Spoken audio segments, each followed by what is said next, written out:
ये tourist guide ने साफ साफ कह दी मैम यहाँ पे तेंदुआ है, यहाँ पे नहीं जाना, लेकिन पापा की जिद है यहीं पर जाना है। तो हमें तेंदुए का पाँव मिल ही गया और यहाँ पे इतनी सस्ती चीजें मिल रही हैं। ये कंजूस बंदे के साथ मैंने ट्रिप पे नहीं आना चाहिए। हमने ये छोटी आइसक्रीम ले ली है, 6 लोगों ने खानी है। इस जगह पे हमें टूरिस्ट गाइड ने अकेला छोड़ दिया। मैडम अगर आपको तेंदुआ नजर आ गया तो पहले आप वीलॉग के लिए मोबाइल बैंड निकालेंगे या छतरी बैंड निकालेंगी। हर एक पहाड़ी गलत चढ़े और हम रास्ता भूल गए। जीपीएस भी काम नहीं कर रहा, इंटरनेट भी नहीं काम कर रहा। कहते हैं आप लाहौर से हो, आपको पहाड़ियां चढ़ी नहीं जाती। ये मुझे तेंदुए की आवाज आ रही पीछे से और हुमा मैडम को घोड़ी की सवारी की पड़ी है।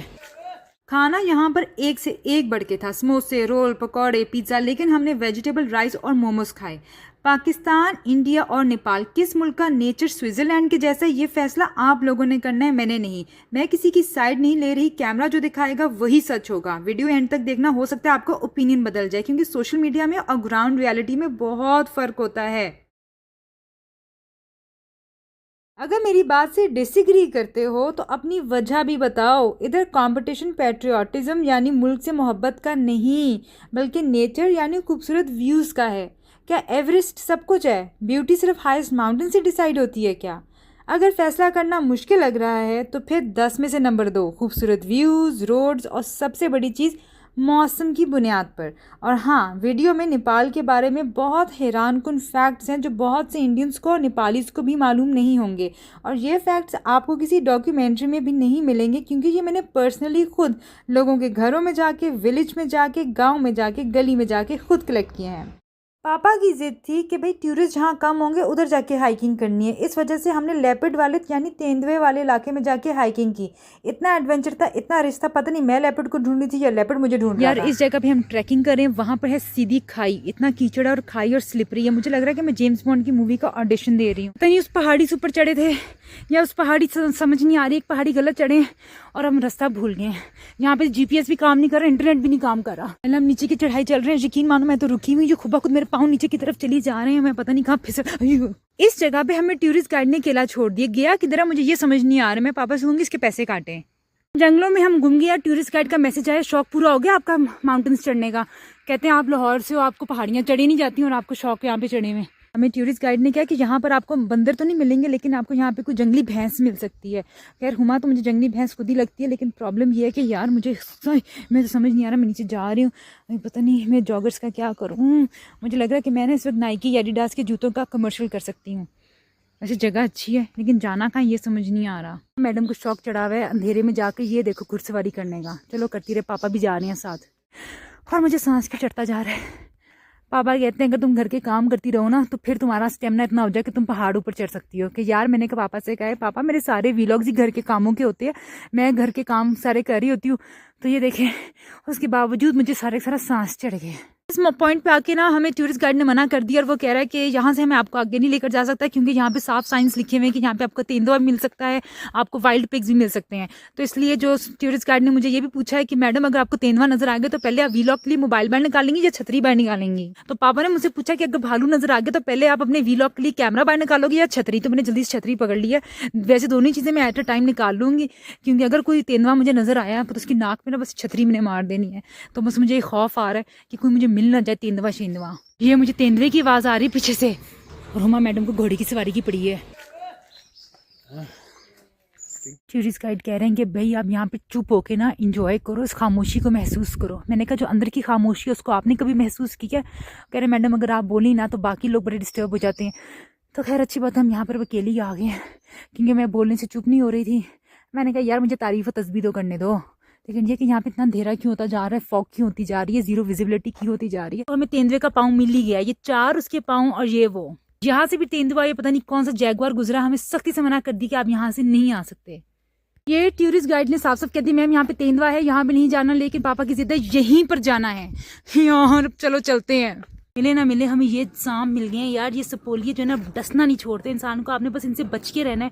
ये देखो यहाँ पे भी पहाड़ों में पीछे आ गए। इसी पर आए तो पता चला गाड़ी के दरवाजे खुले हुए थे, लॉक्स खुले हुए थे। आई होप कोई चीज़ चोरी ना हुई हो। वैसे तो हुमा की सर की टोपी पड़ी हुई थी गाड़ी में, सिर्फ ये दरवाजा लॉक्ड है, खिड़की है इसकी चढ़ी हुई, इसके तो विंडोज ही सारी उतरी हुई थी यार। ड्राइवर को कह के गए थे वेट करना, सो रहा था, न इधर नजर आ रहा न कहीं, पता नहीं हमें पहले लगा वो सो रहा है, लेकिन वो नजर ही नहीं कहीं आ रहा हमें। वापसी पर आए तो यार इधर हमें कोई ड्राइवर ही नजर नहीं आ रहा, हमें लगा ये दरवाजे खोल के सो रहा है और यहाँ पे भी नहीं है ड्राइवर। करूँ तो क्या करूँ यार, इसकी चीज़ें यहाँ पड़ी हुई हैं, कैसे बुलाएं ड्राइवर को हम। इतनी सर्दी में हमने ये छोटी आइसक्रीम ले ली है, 6 लोगों ने खानी है। और यहाँ पे इतनी सस्ती चीज़ें मिल रही हैं, 180 का कहाँ मिलता है। लेकिन प्रॉब्लम यह है यार, पापा कह रहे हैं हर चीज़ बड़ी महंगी है, यहाँ से कुछ ना खाओ, घर से जो अब सैंडविच पैक करके लाए वो लाओ। तो यार वो क्यों खाएं, हम यहाँ से क्यों ना कुछ ताज़ा खाएं। दिमाग ख़राब कर दिया। कंजूस बंदे के साथ जो है ना ट्रिप पे नहीं आना चाहिए। लेकिन क्या करूँ यार, ये देखो कितने मज़े का खाना है। टूरिस्ट गाइड हमें इधर ले आए हैं, लेकिन पता चला कि वो टूरिस्ट गाइड नहीं था, वो आदमी वह बाथरूम जा रहा था, तो हमने उसको बुक कर लिया, उसने पैसे भी हमसे ले लिए। लेकिन खैर हमें आधा रास्ता दिखा के वो भाग तो गया, लेकिन अब हमें यहाँ बैठा गया है। खतरनाक बात यह है कि यहाँ पे लिखा है अगर इलेक्ट्रिसिटी सप्लाई कट गई तो 5 मिनट के लिए आपकी केबल कार जो है हवा में लटकी रहेगी। हालांकि पीछे से पता नहीं क्या धमाकों की आवाज़ें आ रही हैं। और ये क्या लिखा है कि यार ये पता नहीं आप अपनी ही रिस्क पे आ रहे हो। मैं तो मुझे तो हर जिंदगी में ऑलरेडी इतने रिस्क हैं, क्या ही रिस्क लूँ। पहले पापा ने जिद की थी कि तेंदुए वाले जगह पे जाके हमने हाइकिंग करनी। अब पापा की जिद है सब केबल कार में बैठेंगे बेटा, आगे ज़िंदगी का पता नहीं, इसलिए अभी से इंजॉय कर लो। अब हम जा रहे हैं 1000 फुट की ऊंचाई पर। पाकिस्तान, इंडिया और नेपाल कौन से मुल्क में सबसे बेहतरीन नॉर्दर्न एरियाज़ और माउंटेन्स हैं, ये आप खुद ही अपने लिए देख लें। आप सभी अपने मुल्क के नॉर्दर्न एरियाज़ में ट्रैवल किया ही होगा। कुछ लोगों ने वीलॉग्स में देखा होगा, कुछ लोगों ने किसी की और फीड्स में देखा होगा।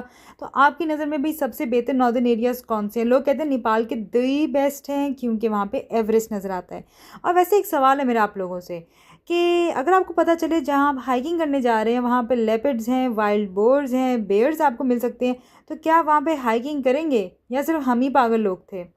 और अगर आपको लगता है कि आपने नेपाल के बारे में सब कुछ जान लिया और आप बहुत कुछ जानते हैं नेपाल के बारे में, आप वहाँ पे 2 दफ़ा होकर आए हुए हैं, 3 दफ़ा होकर आए हुए हैं, 6 दफ़ा होकर आए हुए हैं, तो एक दफ़ा ज़रा फिर सोचिए क्या वाकई आप सब कुछ जानते हैं नेपाल के बारे में?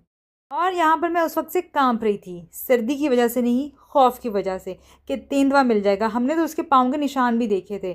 यहाँ पर खाने की बात करें तो यार क्या मज़े के खाने थे, खाने की ऑप्शंस बहुत अच्छी थी। और यहाँ पे वेज नॉन वेज हर तरह का खाना मिलता है। और वैसे जो मैं यहाँ पे वीडियो में एक्सपीरियंस शेयर किया खाने के हवाले से, माउंटेन्स के हवाले से, ड्राइविंग के हवाले से, ये मैं किसी मुल्क का कंपैरिजन एज सच नहीं कर रही, अपना एक्सपीरियंस शेयर कर रही हूँ। क्योंकि नॉर्दर्न एरियाज़ जो पाकिस्तान के हैं वहाँ पे भी मैंने विज़िट किया, वहाँ का खाना भी जो है वो आपने मेरे बहुत पुरानी वीलॉग्स में देखा होगा कि नॉर्दर्न एरिया से खाना मुझे पाकिस्तान में कैसा लगता है। और इस वीडियो के बाद जो माउंटेन लवर्स हैं, जो हर साल या हर महीने माउंटेन्स पे जाते हैं, उनकी ओपिनियन काफ़ी बदल सकती है। और हो सकता है इस वीडियो के बाद आप अपनी बकेट लिस्ट भी चेंज कर दें। मुझसे लोग पूछते हैं कि तुम्हें कौन से नॉर्दर्न एरियाज़ पसंद हैं। भाई जो नज़ारा कैमरे में है वही मेरा जवाब है। भाई कोई मुल्क की जो सीनरी है वो आपका दिल जीत ले तो क्या ही कह सकते हैं। और ना सिर्फ दिल, खाने का जायका भी ऐसा हो कि आप कहें कि यार अपना मुल्क याद आ गया।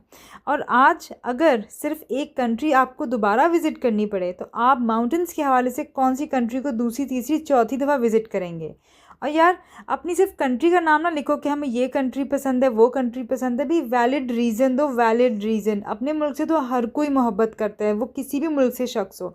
लेकिन यार इधर मुहब्बे वतनी की बात नहीं हो रही, इधर बात हो रही है बेस्ट नेचर, बेस्ट माउंटेन्स की।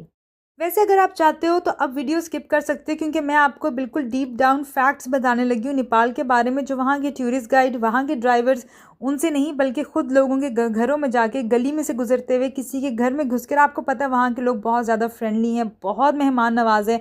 और अगर किसी को उर्दू ना आती हो यानी हिंदी ना आती हो तब भी वो बहुत कोशिश करते हैं आपसे बात करने की। जहाँ तक कि इंग्लिश तो सभी को आती है, और मैं कहूँगी हिंदी उर्दू की बात करें तो वहाँ पर काफ़ी ज़्यादा लोगों को आती थी। तो इसलिए जो मैं फैक्ट्स बताने लगी हूँ वो लोगों की ज़ुबानी है, जो लोग वहाँ पे अरसे से रह रहे हैं, बरसों से रह रहे हैं। और सबसे इंटरेस्टिंग चीज़ ये है, वहाँ पे मुझे KFC या मैकडॉनल्ड्स बिल्कुल नज़र नहीं आया, क्योंकि हमारे साथ हमारी अमेरिकन दोस्त जेसिका भी थी। और आपने मेरे पिछले व्लॉग में देखा ही होगा कि अमेरिकन के साथ, पाकिस्तानियों के साथ और इंडियंस के साथ उनका अलग अलग सलूक है। यानी कि इंडियंस को और पाकिस्तानीज़ को वो सर पे रखते हैं, और जो ऑस्ट्रेलियंस हैं, कनेडियंस हैं, अमेरिकन हैं, उनकी वो इतनी इज़्ज़त नहीं करते। इनफैक्ट उनको जो टिकट के प्राइसेस हैं वो भी डबल ट्रिपल चार्ज किए हुए थे। यानी अगर उनको 2000 का टिकट है तो हमें सिर्फ 500 का टिकट चार्ज किया गया था। यहाँ पे मैकडॉनल्ड्स नहीं था, और KFC था वो एक खटमंडू फ्राइड चिकन था, वो KFC नहीं था। और अगर इनकी फेस फीचर्स की बात करें तो मैंने डिटेल वीडियो भी बनाई हुई है, जिसमें मैंने आपको डिटेल में इनके फ़ीचर्स के बारे में बताया कि इनके फ़ीचर्स इंडियन लोगों से और पाकिस्तानी लोगों से किस तरह से मुख्तलिफ हैं। इनकी गाड़ी की बात करें तो इनकी गाड़ी में अक्सर बहुत ज़्यादा रिलीजियस चीज़ें लगी हुई हैं। रिलीजियस फूल होते हैं, या कोई अंदर छोटे से कोई ना कोई चीज़ उन्होंने कोई मंदिर बनाया होता है, कुछ ना कुछ रखा होता है गाड़ी के अंदर। और जो ड्राइवर्स हैं वो बहुत अच्छे, और इनकी इंग्लिश भी बहुत ज़बरदस्त होती है। मगर मुझे यहाँ पर जाकर किसी ने बताया था यहाँ के ऊबर शूबर के चक्कर में ना पड़ना। इनके ड्राइवर्स जो है ना लोकल, वो बहुत अच्छे हैं ना, वो कभी डिच कराएंगे ना कुछ। ऊबर पहले ट्रैफिक में फंसेगी, आते आते देर कर देगी, कैंसिल करेगी, वो बहुत नॉन रिलायबल है। तो इसलिए हमें लोकल ड्राइवर्स का जो है ना हमने हेल्प लिया है।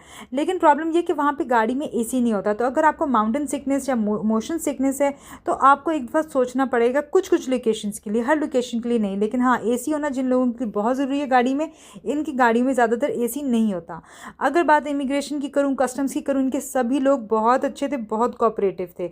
और सबसे इंटरेस्टिंग चीज़ नेपाल की ये है कि अगर इंडिया में 5:30 हो रहे हैं तो वही नेपाल में 5:45 हो रहे हैं, पाकिस्तान में 5 o'clock हो रहा है। जब मैंने इनसे पूछा कि भाई ऐसा क्यों है कि पूरे मुल्क से, तमाम जहानों से इनका फ्लैग भी अलग है, इनकी टाइमिंग भी अलग है, तो उसके पीछे क्या वजह है, तो उन्होंने बताया कि अपनी नेबरिंग कंट्री से अलग टाइम रखने के लिए इन्होंने 15 मिनट का डिफरेंस रखा हुआ है। तो इनकी जो नेबरिंग कंट्री इंडिया है वहाँ पे 5 है, तो यहाँ पे 5:15 हो रहे होंगे, 5:15।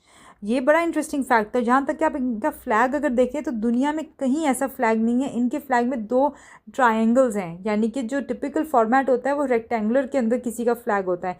इनका फ्लैग किसी रेक्टेंगल में नहीं आता। इनफैक्ट इनका जो पगोडा है, अगर उसको आप हाफ करके देखें तो ये बिल्कुल उसका फ्लैग उनके साथ मैच करता है। बहुत सारे और भी इंटरेस्टिंग फैक्ट। यहाँ पर सबसे ज़्यादा बफलों का मीट खाया जाता है। यहाँ पे जो फलों की प्राइस है बहुत ज़्यादा है। और जो खुरकी है, जो सबसे फेमस इनका वेपन है, वो ये कि एक दफ़ा अगर वो आस्तीन से निकाल ली जाए तो वापस किसी का खून लेके ही वो वापस अंदर जाती है। और रही बात खुरकन की, इसके बारे में ये फेमस है कि भाई जो इनकी एक आर्मी है उन्होंने ट्रंप को सिक्योरिटी प्रोवाइड की थी जब सिंगापुर में उनकी कॉन्फ्रेंस थी। और बहुत